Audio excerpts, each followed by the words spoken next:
Hey, it's Trey, and if you've been tuning into Us and Them over the years, you'll remember some episodes looking at an us and them drama in the American agriculture community. Arkansas was a particular hotspot, with farmers going head-to-head with a weed killer called Dicamba. Big soybean and cotton growers love the chemical because it keeps the weeds at bay. However, there are some big issues. Dicamba can drift off target, and it's been blamed for millions of acres of crop damage and harm to endangered species and natural areas throughout the Midwest and South. Last month, a federal court put the brakes on Dicamba in a ruling that bans the chemical. And the court called out the Environmental Protection Agency, the EPA, for making a crucial error in allowing the weed killer on the market. But then, a week after that ruling, the EPA said farmers could still use their existing supplies of the Dicamba weed killer for this upcoming growing season. The issue poses a range of challenges, from farmers' financial stakes to the significant environmental costs. To really wrap your mind around this us and them wrestling match in the heart of America's food growing scene, let's rewind to a report Loretta Williams and I produced back in 2022.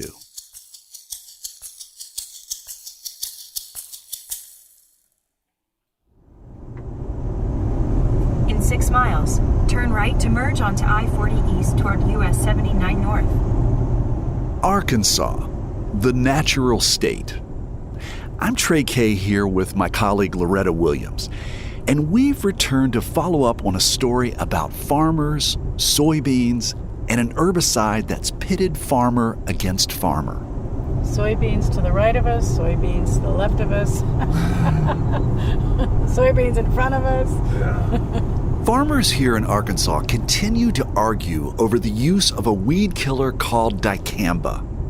Over the past couple of years, those arguments have gotten ugly for those who say the product causes problems. For the past 7 years, the use of dicamba over-the-top in crops has been a controversial issue. It is so controversial that many farmers, backyard gardeners, and homeowners are fearful to express their views or submit a complaint, according to the National Wildlife Federation report. On the other side of the debate, pro-dicamba farmers have taken their case to court. They've challenged who gets to make the decisions about dicamba's use in Arkansas. These past several years have thrown into sharp relief the lack of judgment that characterizes the plant board and the astounding absence of wisdom and prudence from their councils. Usually, when we explore us and them dynamics on this show, the divides break along familiar lines: race, class, politics, religion, or sexual orientation. But in Arkansas, many of the farmers at odds over a weed killer wear the same brand of work clothes, worship together, or even vote for the same candidates. Dicamba has created a brand new divide.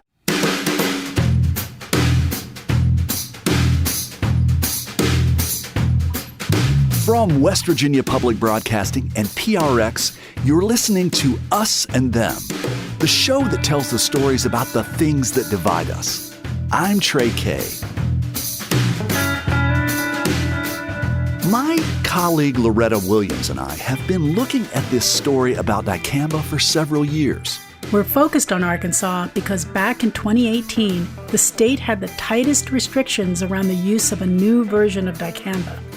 Farmers had to stop using it for the season after April 15th, and that made some farmers angry.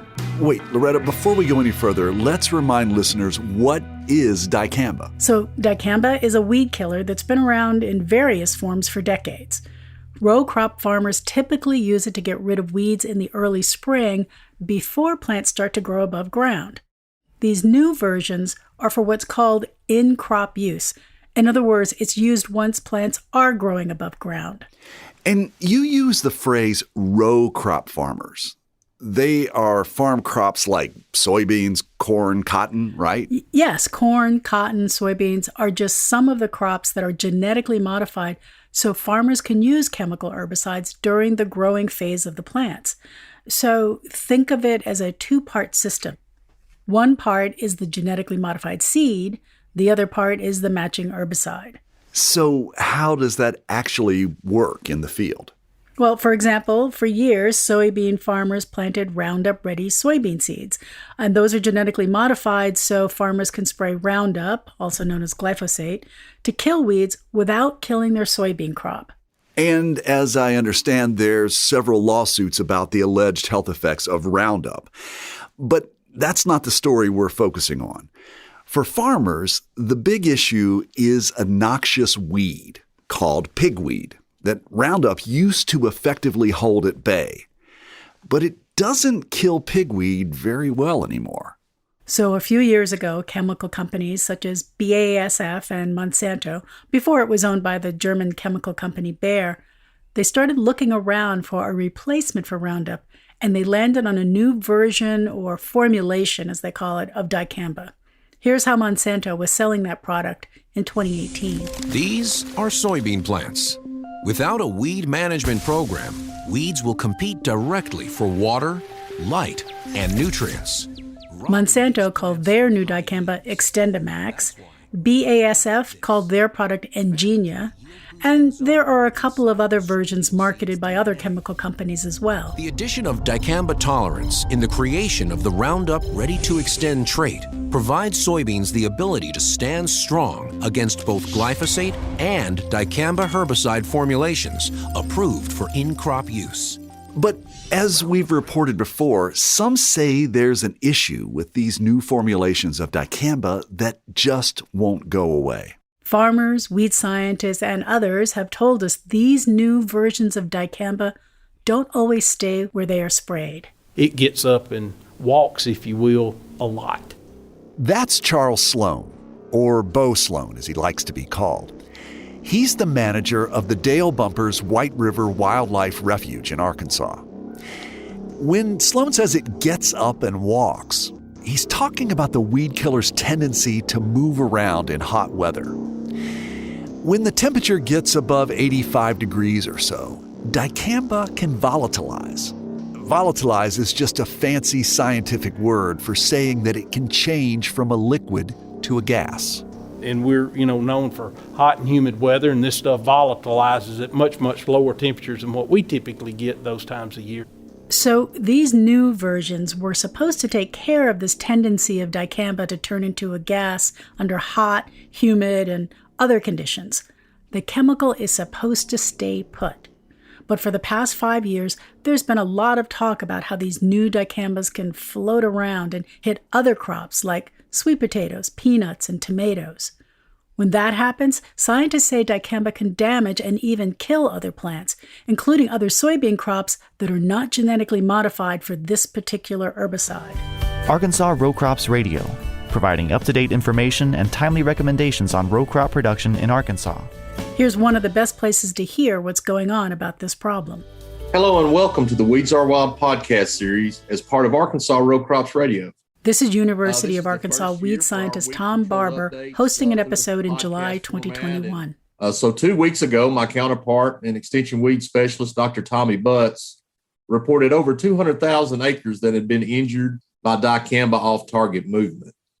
However, over the last 2 weeks, that number has increased exponentially, unfortunately. And we believe at this time there's more than 650,000 acres affected in Arkansas. And that's, again... Wait a minute.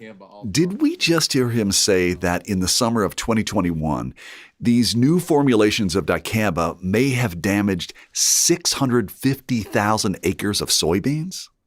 That's a lot of acres. It's more than 1,000 square miles spread over mostly the eastern part of the state. So if I compare that 650,000 to the total number of soybeans planted in Arkansas in 2020, that would mean that at least a third of all the soybean acres in the state may have had dicamba damage last year. That must have made a lot of soybean farmers upset. Yes, and that's at the heart of this tug of war over the herbicide. But chemical trespass, as some call it, it isn't new. No. Typically, when a farmer sprays a chemical and it accidentally drifts onto and hurts another farmer's crop, there's a way for the affected farmer to recover some of his loss. The farmer who did the spraying often has insurance that would cover these sorts of accidents, which, after an investigation by the insurance company, can compensate the affected farmer for his crop loss. Think of it as the agricultural equivalent of a fender bender. And what happens with dicamba is different? Yes, when a farmer sees symptoms of possible dicamba damage to his crop, he's in a bind. That farmer may not know where the dicamba came from. It could be the farmer next door that's using the herbicide, or as many scientists have pointed out, it could come from a farm a mile away. So there's an accident, but we don't see who's caused it. And most of this comes down to that question of volatility, which has been a big part of this debate for the last few years. We heard from Terry Fuller at the top of the show. He's a farmer from Poplar Grove, Arkansas. He's spent the last several years talking about the damage this herbicide can cause. Fuller referred to a National Wildlife Federation report when he talked to members of the Arkansas legislature. Their research found that damage from this highly mobile herbicide does not stop at the field edge. Dicamba is highly volatile, easily evaporating from plant and soil surfaces, and can continue to volatilize for days after application. A little background on Terry Fuller. He and his twin brother run Fuller Seed and Supply. They own some commercial real estate. They raise cattle, corn, and soybeans. Most importantly, starting in 2013, Terry Fuller became a member of the Arkansas State Plant Board. In fact, he was the chairman for a couple of years. The plant board makes decisions about the rules farmers need to know and follow regarding agriculture in the state of Arkansas. So the Arkansas Plant Board is more than 100 years old, and board members like Fuller are volunteers. Until recently, some were appointed by the governor, and others were chosen by various farm groups. Terry Fuller, for example, was selected by the Seed Growers Association. Fuller used to think the board worked pretty smoothly, and that most people respected the decisions of the plant board. But as the dicamba debate heated up, Terry Fuller started having problems he'd rarely had before. On our visit to Arkansas, he drove us to see some of those problems that seemed to coincide with his public statements about dicamba. We've driven out to the St. Francis levee, where Fuller says he and his brother have an agreement to clear the grass around the levee, which they bale as hay for their cattle and horses. A year and a half ago in July, when I testified at the Joint Legislative Committee, I testified 2 o'clock. The next morning, daylight's when our tractors wouldn't run. The Fullers keep 2 tractors parked here on the levee, about 7 miles apart. Fuller says after his testimony, someone poured plastic bits in both of the tractor's motors, which caused more than $60,000 worth of damage. The next month, I testified again to the same committee. Before I got out of town, I had this 367 bales of hay right here on fire. We've had at least 5 hay fires in the last year and a half. When the plant board considered dicamba regulations, Terry Fuller consistently voted to limit the window for its use. That's because of the damage he says it's done to Arkansas farms and plant life. But as we drove back to town, he says he didn't always feel that way. When I first came to know about dicamba spraying, I was in the seed business, so I was every summer normally we have tours of the products, and the salesmen come by visiting, and the dicamba product, they showed us how it stayed in the field. They didn't have issues. They set the trial up right on the south side of a neighborhood around Marion, Arkansas, where they could see what it did to the neighborhood. And I was so excited when I got on the plant board that I was going to be part of bringing this technology forward to the farmers in Arkansas to be able to use. So you were hopeful about dicamba in the beginning? No, I was an advocate. I was way more than hopeful. In the first plant board meeting I went to, and I can't remember the guy's name from Mississippi State, came and presented, and they talked about all the potential problems, and it's kind of like just the air went out of my balloon, and I'm like, oh man, I hadn't thought about all this. Well, surely this is not true. Then every meeting, everything that went, it just kept going downhill from there. That Mississippi State guy was weed scientist Dan Reynolds. In 2013, he warned Arkansas Plant Board members about the damage weed killers like dicamba could do to many crops. He wasn't the only weed scientist who raised red flags. Scientists from across farming communities in Pennsylvania, Missouri, Tennessee, and Arkansas told their state agencies, the chemical companies, and the EPA that the new formulations of dicamba might damage many plants not modified to withstand the weed killer. Despite the warnings, the EPA approved the new dicamba products, and chemical companies sold the herbicide for the 2017 growing season. That summer, the Arkansas State Plant Board received roughly 1,000 complaints about crops and gardens with curled leaves and dead or drooping plants. And that's what led the Arkansas Plant Board to put the brakes on dicamba use in 2018. It set April 15th as a cutoff date for spraying the weed killer in the state for that season. So, Loretta, I want to point out that initially the Plant Board followed the recommendations of scientists. But some say those recommendations have taken a back seat in the last few years. We've seen the Plant Board vote to push the cutoff date forward into the late spring and summer so that farmers can use it longer into the growing season. So we had to ask, if farmers can spray dicamba through June or July, and farmers and scientists report it can damage hundreds of thousands of acres of crops, why aren't more farmers speaking up now? The answer to that question is complicated. But if Terry Fuller's experience is any indication, people are worried about becoming a target for retaliation. We stopped by Fuller's office so that he could show us an example. Fuller pulls out 3 very large signs that have been posted along the local highway near his farm in Poplar Grove. All I want for Christmas is a new plant board. Arkansas pigweed population sponsored by Terry Fuller and the Arkansas Plant Board. If you didn't hear that, Arkansas pigweed population is sponsored by Terry Fuller and the Arkansas Plant Board. So these are, you're right, professionally printed ones, right? It's kind of like they went to Kinko's or, a printing place. Oh, yeah. Got this done. In addition to the tractor damage and the hay burning, signs like this have been repeatedly put up near Fuller's house, including one that could be seen from his daughter's bedroom window on Christmas Day. Others he took down after he got a call from a neighbor who saw them attached to roadsides along major thoroughfares. We don't know of other farmers who have been harassed quite like Fuller, but fewer people felt comfortable talking to us, citing fears of possible retaliation. One farmer, who turned in a complaint about possible dicamba damage to his crops, retracted the complaint a week later.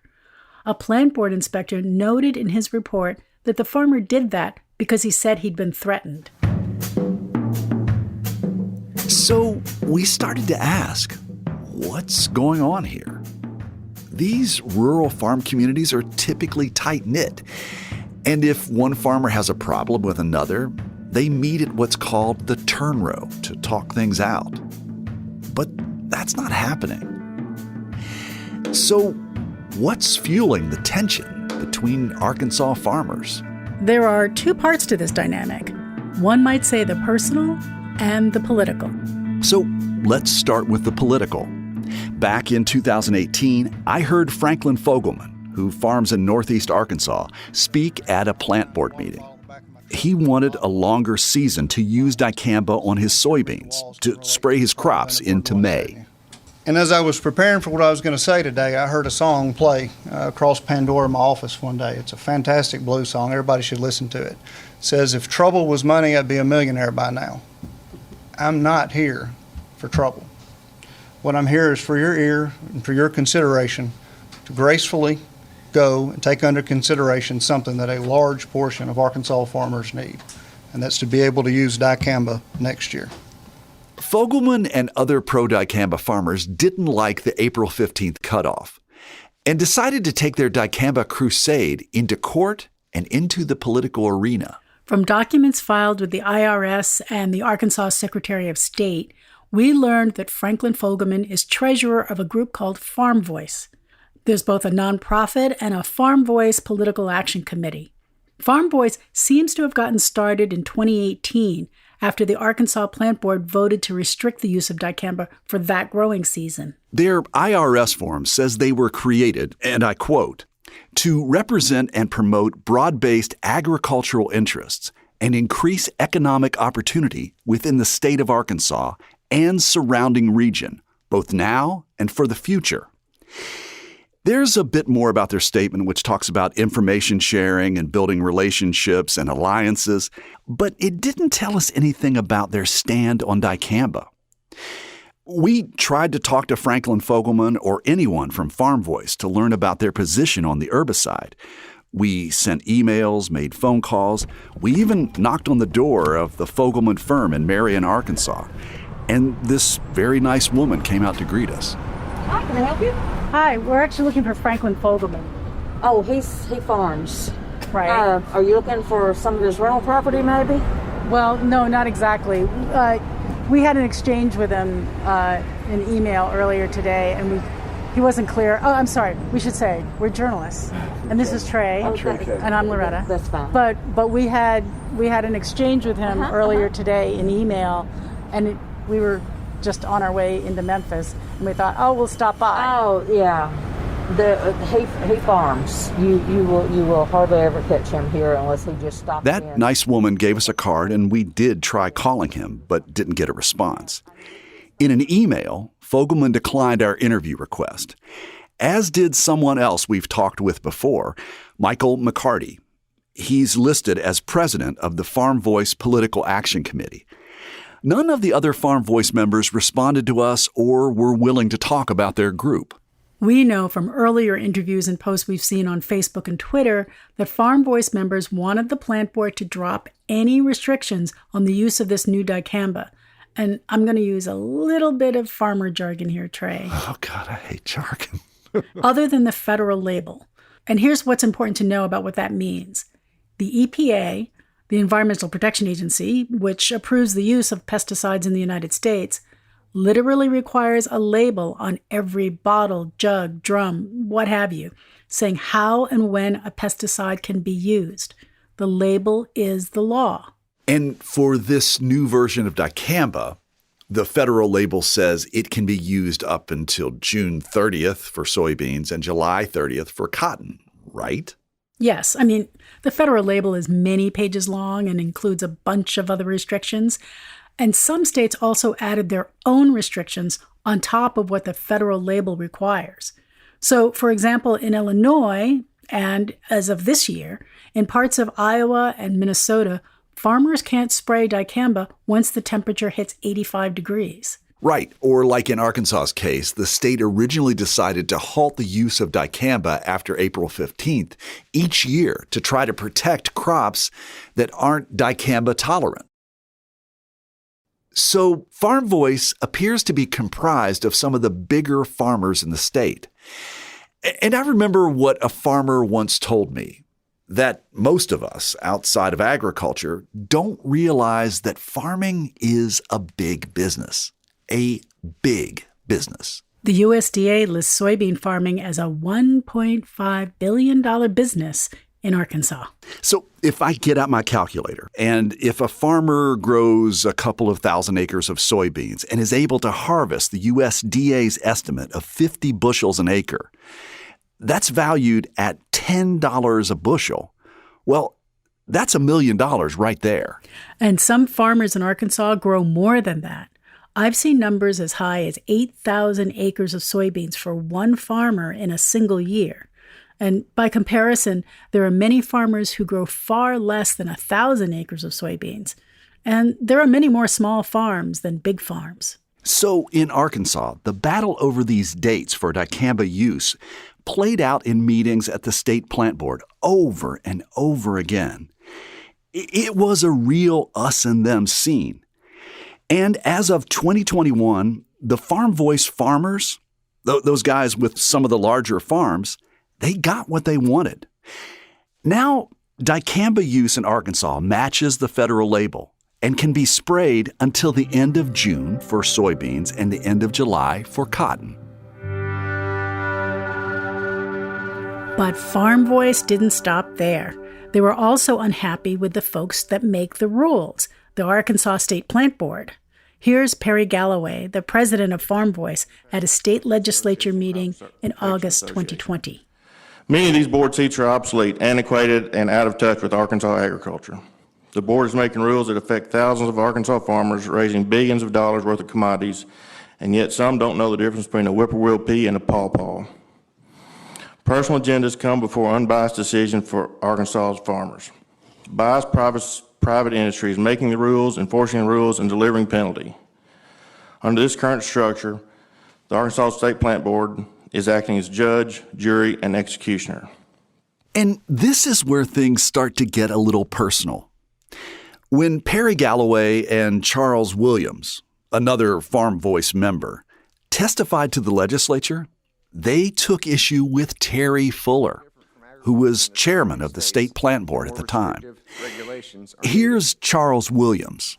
On information and belief, board chairman Terry Fuller has demonstrated a pattern of behavior consistent with undue influence on plant board process. It appears he has gone beyond the course and scope of his official duties. I'm willing to give several examples, but the most disturbing is the role Mr. Fuller has personally taken in policing pesticide use.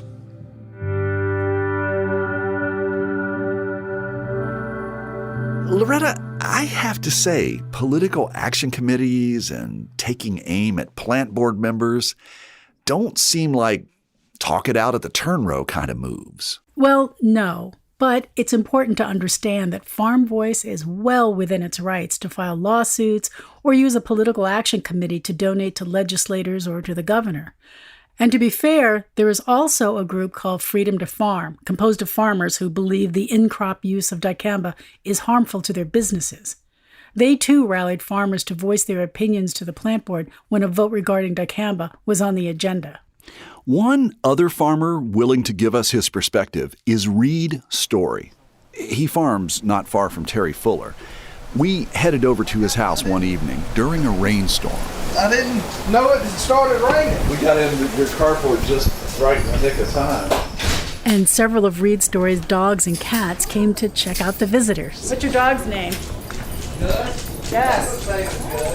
Hi, Gus. We headed inside and dried off, and then we settled in around his dining room table to talk. You know my show, it's us and them. And the way I've seen things develop, at this point now, there seems to be kind of a larger, more powerful us who seems to be marginalizing a smaller them. You're nodding your head, yes. Is that the way you're seeing the situation? You know, I look at it as big agriculture against smaller ag people or smaller growers, but the growers that do want to use the dicamba technology, they do make it look as if the people not wanting the dicamba technology are in the wrong. I guess what I want to ask is sometimes farmers are reluctant to make a complaint to the plant board if they feel like they have symptoms of dicamba on their crops. And I would agree to that to some extent. I mean, just say the plant board comes out and they see you have damage, yet they go over into a neighbor's field and see that they've applied it. The automatic thought would be, well, it came from this neighbor. Of course, if records show that it didn't, just the image of the plant board being in a neighbor's field makes your neighbor feel and other people look at your neighbor as they've done something wrong, which is not necessarily the case. Especially because when you're living in a small community, I mean, you know everybody essentially. So, you know, if it's a neighbor you've always gotten along with, never had any issues with, you really feel like they have done everything in their power, you don't want to see them, you know, get in trouble. Yeah. So Trey, what Reed's story had to say surprised me a little bit at first, but I think I get it. The EPA has approved this herbicide. The plant board now says it's okay to spray up until June 30th on soybeans, so a farmer may feel like he has the right to use it. And here's the key thing: not get blamed for any damage that may happen as a result. Reed's story says blame the product, not the farmer. But I want to get into something else that he told us, because this effort to get along seems to be a little one-sided to me. Story says he used to post his thoughts about dicamba on social media, but admitted he's pulled back in the last couple of years. Originally, when this all started, I was pretty public on social media about it. In the last 2 or 3 years, I have not been as vocal. Why? Ridiculed. I mean, you will publicly be ridiculed if you start speaking against it. Can you just tell me a little more about the ridicule and how does it affect you? Well, personally, it doesn't affect me. I have pretty thick skin, but I'm sure you're aware there's been a former plant board member that has had extensive vandalism to his hay and farm equipment, and the vandalism being pretty close to home to my operation, you know, I didn't want that being my equipment. Didn't want that being my crop. So quiet down a little bit, still speak the truth when there are meetings, but social media is just, you're not going to win an argument on social media. The pressure around this conversation is also happening in other arenas. Some Farm Voice members have kicked the conversation into the courts. They took issue with the way the plant board members are chosen and filed a lawsuit to change that. Monsanto filed a similar lawsuit. What's important to know is that up until 2021, half of the 18 members on the board were chosen by various private industry groups. That included people like Terry Fuller, who was appointed by the Seed Growers Association. The rest were appointed by the governor of Arkansas. We won't go into the legal messiness of it all, except to say that the lawsuits were successful, and members like Terry Fuller, who were appointed by farm industry groups, were removed from the plant board. The governor and state legislators now determine who serves on the plant board. And here's something else to think about. Most people outside of agriculture don't know about this debate, yet all these decisions, they affect far more than farmers and crops. When I first started seeing issues with my bees, I was unsure what was going on. I'd never seen this before. After a break, we'll hear how this guy says dicamba ran him out of the state of Arkansas. You're listening to Us and Them. Our show is supported in part by the West Virginia Humanities Council and the CRC Foundation. Music lifts us up and brings us together, even when we can't get together in person. Mountain Stage brings you live performances on the air, online, and in our podcast. They remind you how it feels to be in a live audience listening to live music. This is Larry Gross, host of Mountain Stage. Find a link to our stations and our podcast online at mountainstage.org. Hey, Trey here. And this Us and Them episode is from our archives, and it first aired in May of 2022.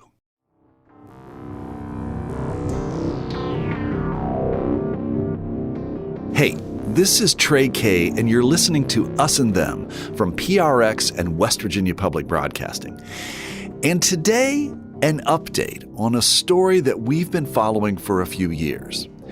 It's about the use of a weed-killing chemical that's caused division in Arkansas and farming communities across the middle of the country. The herbicide is called Dicamba, and according to many farmers and scientists, it doesn't always stay where it's sprayed. Other Arkansas citizens have started to pay attention, and some say the signs of possible damage are showing up in unintended places, sometimes in places meant to preserve nature. In the fall of 2021, my colleague Loretta Williams and I drove to St. Charles, Arkansas, to meet up with Bo Sloan, the project manager for the Dale Bumpers White River National Wildlife Refuge. Sloan met us in the parking lot of the visitor center, and we immediately started talking about the trees. Like these trees here were, this tree showed a little bit of see how that cupping? Yeah. We're standing in front of an oak tree where the leaves are curled inward a bit. Sloan says it's a sign that floating dicamba may have damaged this and other trees at the refuge. The sycamore trees show it really well. Yeah. It's that symptomology just really, it'll take that leaf and just turn it, upside down. Yeah, and they're usually like flat and they have almost like a big hand. Exactly, right? That's right. But when they've been exposed like that, they just get that real cereal bowl effect to it, and you can see it just driving down a gravel road, just it jumps right out at you. And then when you start looking... You wouldn't think that dicamba would be an issue here. The trees are thick and just starting to turn color in early October. But if dicamba gets up and walks, it often touches down somewhere. Sloan walks us into the visitor center and leads us to a large map on a wall. This area here, this is the Dale Bumpers White River National Wildlife Refuge, and everything up this way. The map shows a 55-mile-long ribbon of deep green. At its widest spot, the refuge is 10 to 12 miles across. The flatlands of the delta hug the east side of the White River. Sloan points to another flat spot on the west side. Right over in here, which is where we are currently, this is called the Grand Prairie. And although it looks really similar, it's not. It's completely different soils. It's formed differently, that sort of thing. And on this map, it looks like, you can even tell, the thing that makes it look like a quilt is agriculture. That's right. You're saying that this is farmland, right? Yeah, right, this is all farmland. All that's farmland, all of this, everything that you see, that this little patchwork of green squares, light green, dark green, all of those are agricultural fields. The refuge is surrounded, north, south, east, and west, by those farm fields. Sloan didn't know much about the dicamba debate until he got a call in the summer of 2021 from some University of Arkansas extension scientists. They'd been out looking at possible dicamba damage on farms in the area. And they asked if I minded if they came to the refuge and looked, because they were getting a tremendous amount of complaints from farmers whose soybeans were being affected. And so I said, well, absolutely. I'd love to have you guys come and you can show me what it looks like if we have it. And went and rode a large amount of the refuge, but you're not going to hardly cover this refuge in one day. And lo and behold, it seemed like everywhere we went, we saw it. Sloan saw the cupped leaves and exhausted droop, typical of a plant that has been damaged by dicamba exposure. University of Arkansas scientist Victor Ford was along for the ride. He specializes in the impact of herbicides on trees and sent Sloan a follow-up letter. Number one, there were tree, shrubs, and understory plants damaged in all the areas we visited. The damage was slight, and all plants are expected to recover. The damage appeared to be in clumps. The higher elevations showed more damage than the lower elevations. Loretta, as Bo Sloan was reading that letter, I thought, is that good news or bad news? They saw some damage that may be related to dicamba, but not dead plants or trees. Well, scientists are still learning about the long-term impact of dicamba on trees and shrubs. The issue is something called sublethal doses. In other words, how many years can a tree withstand the effects of small amounts of dicamba before it really hurts a tree? And obviously, trees are everywhere. Bo Sloan was worried enough about the damage that he saw that he filed a complaint with the plant board a few weeks after his visit with the scientists. Because it's affecting the stuff in our yard, in the lands that we hunt on, that we recreate on, be it public or private. Dicamba doesn't care, but when the conditions are right, it's coming, and it leaves its mark, and just like the letter said, is anything going to die this year? Nope, probably not. Do I think this is the first year that we've had this damage? Absolutely, it is not. Because now that I know what it looks like, I'm like, wow, we've been seeing this now for several years. So at what point does it get to where there is some mortality of trees associated with it?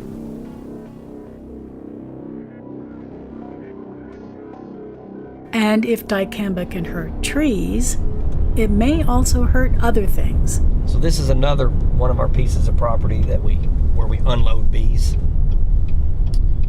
There's really nothing to see about a beehive unless you put a bee suit on and open the lid. We'll skip that part. Okay. So that's Richard Coy of Coy's Honey Farm. And I have to say, Loretta, I'm a little disappointed that you didn't get out there with those bees. Well, Richard Coy had already pulled a bee out of my hair earlier, so I was good with staying in the truck.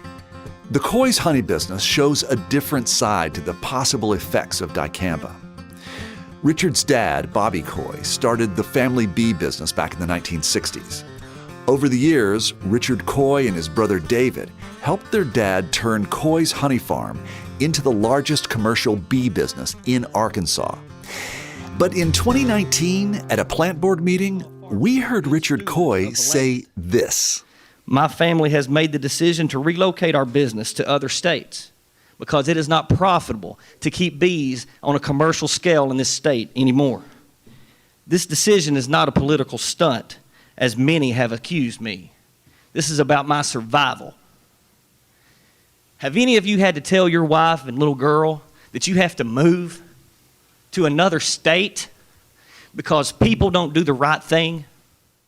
Loretta, you went to visit with Richard Coy to see how his business is doing and to talk with him about the events that led up to his move.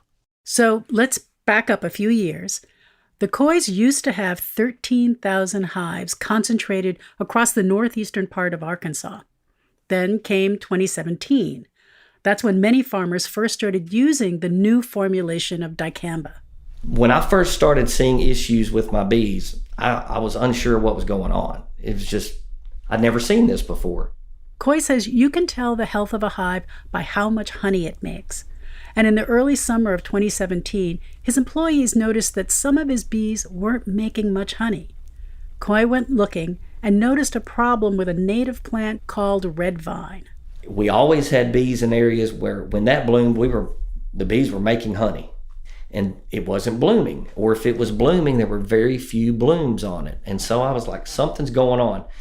Well, I was hearing rumors about so-and-so has curled leaves on his soybeans, dicamba, and I was telling my wife, Julie, what was going on, and she said, well, let's just look something up. And so she looked up dicamba and pollinators. They found a study from a Penn State University researcher on the effects of dicamba on pollinator habitat. And they found that pollinator habitat, the flowering process would be reduced by 50%, and there would be 50% less visits.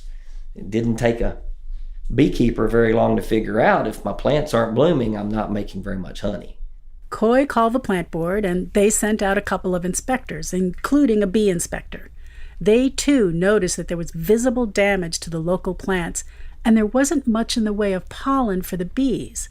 Then they traveled 30 miles south to where Coy had some bees near a soybean field that had planted different seeds. So there was no dicamba being sprayed in that area. There was no symptomology on the soybeans. My beehives had over 100 pounds of honey per hive. The bee yard we had just left had about 40 pounds per hive. And then there were multiple frames of pollen in those beehives at that second location. And so I knew what was going on. Coy talked about his problem at plant board meetings. He traveled to Washington, D.C. to talk to the EPA, but his bee populations continued to plummet. Loretta, aren't there a lot of other things that have been doing bees in for a while now? Yes, and beekeepers like Coy, well, they're used to a cycle where their bee populations go up and down throughout the year. Richard Coy said he always expected a 30 to 40% loss to his hives each year, but this was new. Let me just say this. Now in our business, everything is pre-dicamba or after dicamba. Before 2017, the Coys would bring their bees from Arkansas down to the Gulf Coast of Mississippi each winter, where it was warmer and plants bloomed earlier, and the bees would bounce back from that 30 to 40% loss. So at first, Richard Coy thought he could adapt to the dicamba situation. I believe we were down to 6,000 hives in the winter of 18. And we brought our bees down here to Mississippi, and we were able to get our numbers back up. And we moved to new locations in Arkansas. But in the spring and summer of 2018, more Arkansas farmers were growing the new dicamba-tolerant soybeans, and that meant more dicamba weed killer was being sprayed. And so I couldn't get away from it. And by February of 2019, we were down to 4,000 hives. And, that was just it. I mean, we could not take bees back to Arkansas. Down to 4,000 hives, it's going to be a struggle just to get back up to stay in business.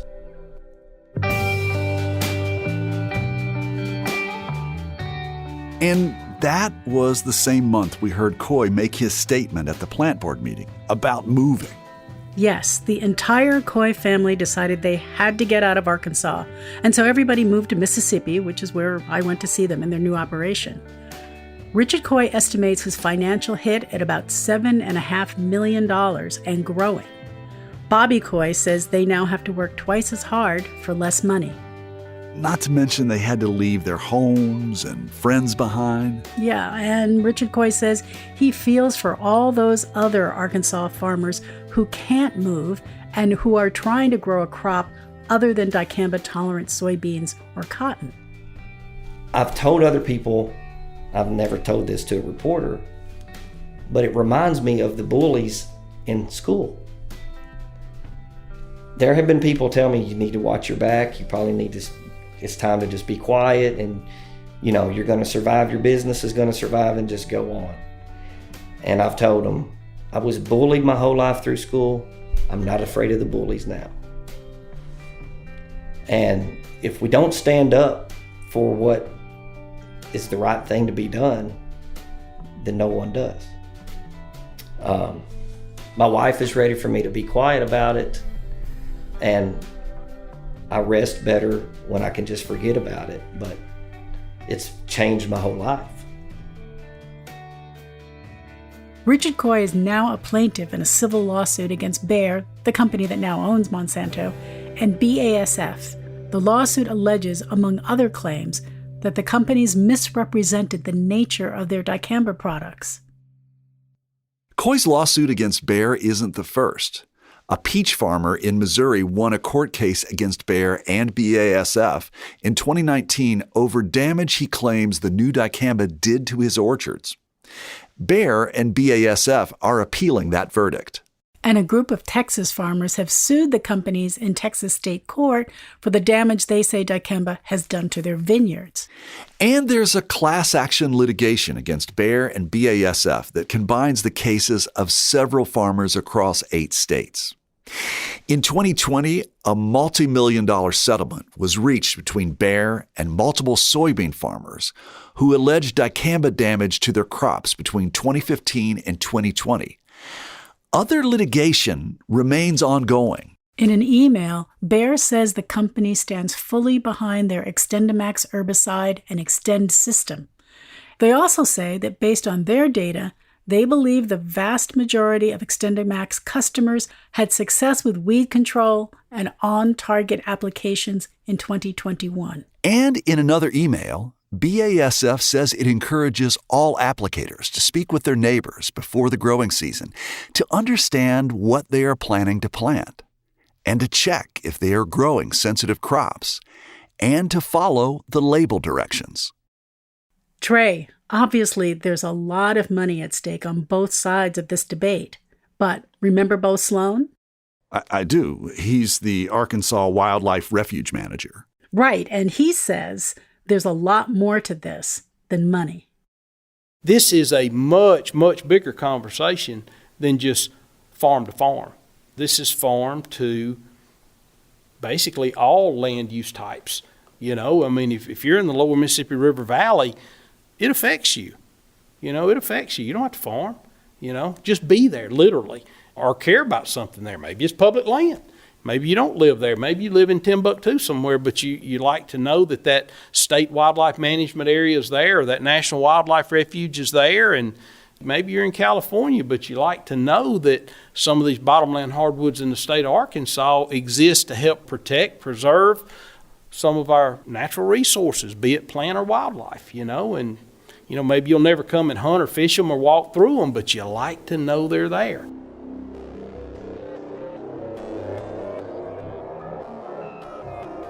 So, Loretta, we focused on Arkansas as an example of what people have had to wrestle with over the past 5 years with this herbicide. Let's wrap up by talking about where all this is going. Well, it might come down to the lawsuits.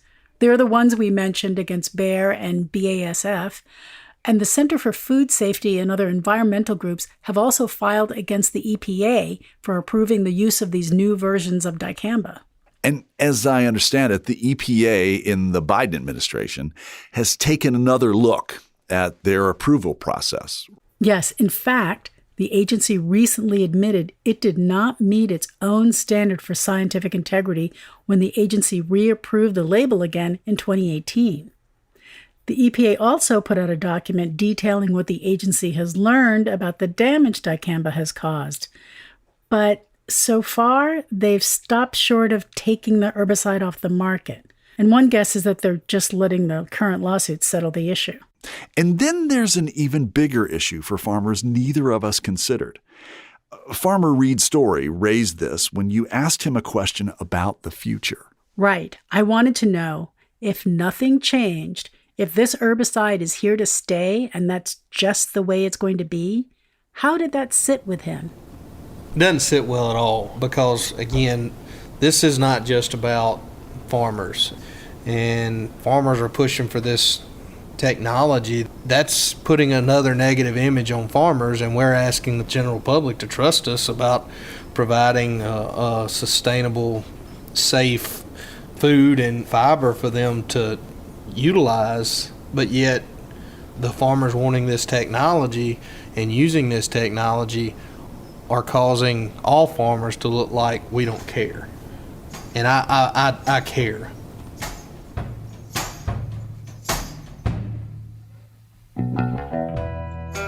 You know, it gives me hope to hear Reed Story say that he cares. And I suspect that many other farmers do as well. Although I do wonder how long it will take for farmers in Arkansas to trust each other again, or if they ever will.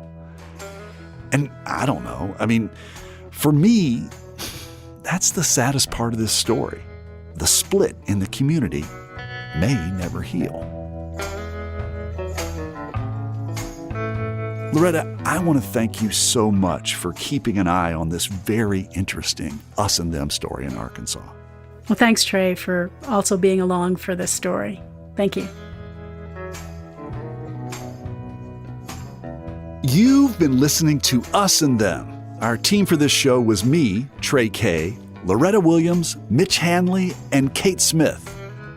Thanks to Ian Carble of Mountain State Spotlight and IdeaStream Media in Cleveland, Ohio. Special thanks to Jen Nelson of the Reporters Committee for Freedom of the Press. Michael Lipton and Tristam Lozow wrote and performed the Us and Them show music.